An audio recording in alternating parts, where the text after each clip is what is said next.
cerca de 400 mortos. Queria que você trouxesse para a gente as últimas informações a respeito disso, por que esse bombardeio, Jamil?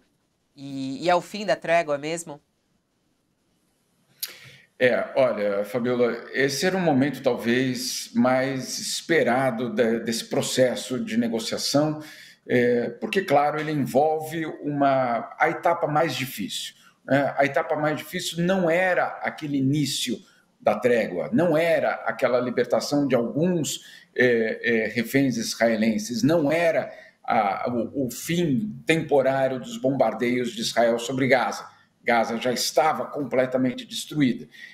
O grande ponto, justamente, desse processo negociador seria justamente agora, essa segunda fase, de que maneira haveria um acordo entre o Hamas e Israel. Será que o governo de Israel deixaria o Hamas continuar existindo numa etapa seguinte da negociação? Será que Israel continuaria deixando Gaza sendo governada pelos palestinos? Tudo isso era o que entrava justamente nessa fase da negociação. O que justificou Benjamin Netanyahu? Por falta de avanços nas negociações, então esse ataque aconteceu. O que fica muito claro que, obviamente, a opção hoje dos palestinos é sucumbir, né, ou basicamente ser derrotado no campo militar, ou aceitar uma negociação imposta.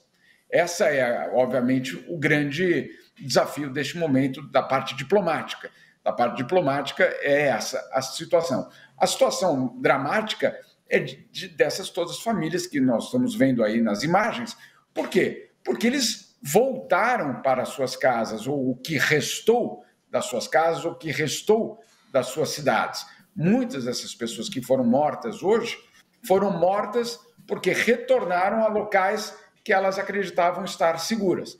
Então, é realmente um crime de guerra, sem dúvida nenhuma.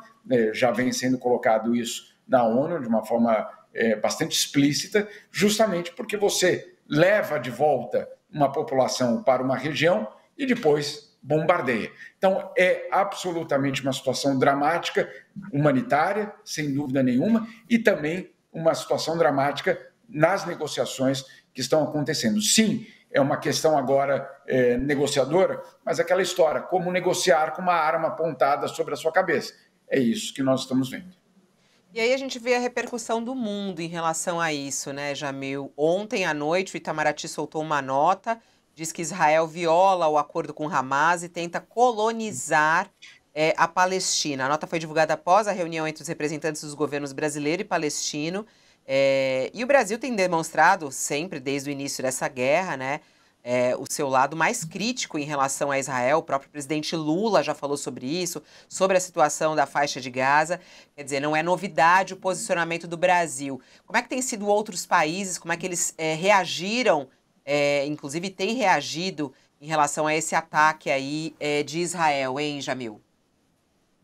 Olha, essa nota foi emitida antes dos ataques acontecerem. Ela foi, de fato, ela foi emitida porque ontem, no Brasil, aconteceu uma reunião bilateral entre as autoridades palestinas e o Itamaraty. E ao final dessa reunião bilateral, o Itamaraty soltou uma nota justamente sobre a embaixadora, sobre a reunião na qual esteve a embaixadora Maria Laura da Rocha, que é a número 2, basicamente, do Itamaraty. E ali já ficava muito claro, como você acabou de explicar, Fabiola, que sim, o governo brasileiro tem uma preocupação muito grande, não só em relação a Gaza, mas também em relação à Cisjordânia. Cisjordânia que, claro, não está no acordo dessa trégua, que obviamente desapareceu, não está nesse acordo, mas, ao mesmo tempo, é alvo de um ataque constante.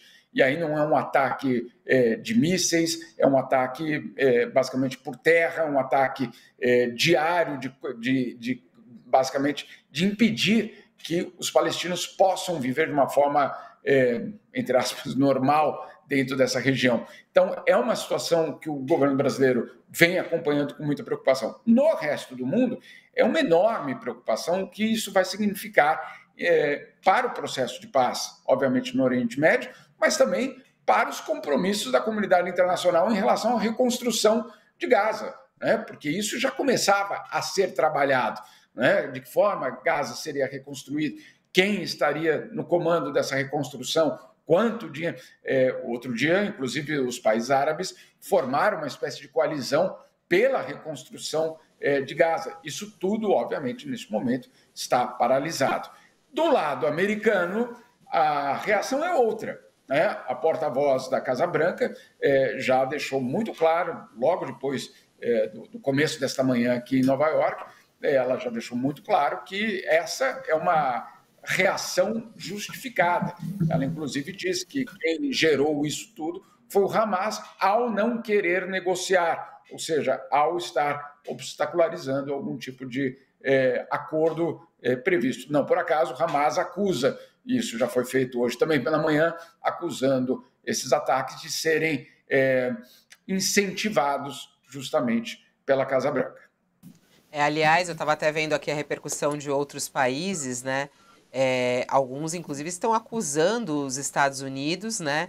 Na verdade, não países, foi o Hamas que, na verdade, acusou os Estados Unidos de responsabilidade pelos ataques, afirmando que Washington tem total responsabilidade por esses massacres e assassinatos de mulheres e crianças em Gaza. Isso porque também a Casa Branca confirmou que foi avisada com antecedência sobre a ofensiva israelense. Você acha que os Estados Unidos estão por trás desses ataques, ô Jamil? Tem alguma relação?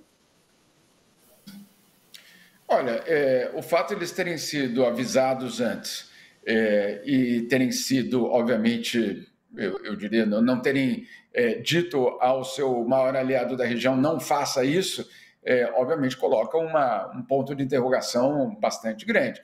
Agora, o principal elemento para mim é o que aconteceu depois do ataque, né? Nesta manhã, quando, insisto, a Casa Branca diz que a responsabilidade por esse ataque é do Hamas não estar negociando, ou seja, chancelando, né? Absolutamente chancelando o ataque de Israel contra Gaza. Não resta nenhuma dúvida de que o governo americano aplaude, sim, a atitude de Benjamin Netanyahu. Até que ponto o governo americano esteve envolvido na operação em si, aí um outro fator. Agora, o que nós temos visto desde o início do governo Trump não é uma negociação de paz, é uma imposição de paz. Quando ele fala em tomar Gaza, é porque, obviamente, isso não passa por nenhum tipo de negociação, né, Fabiola?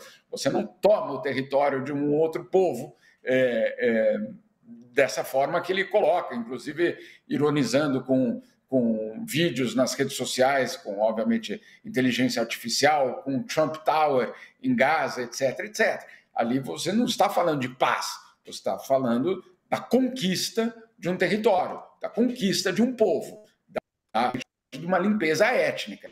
Então, claro, isso tudo levanta muitas dúvidas sobre aquelas promessas de Donald Trump, de que com ele não haveria guerra.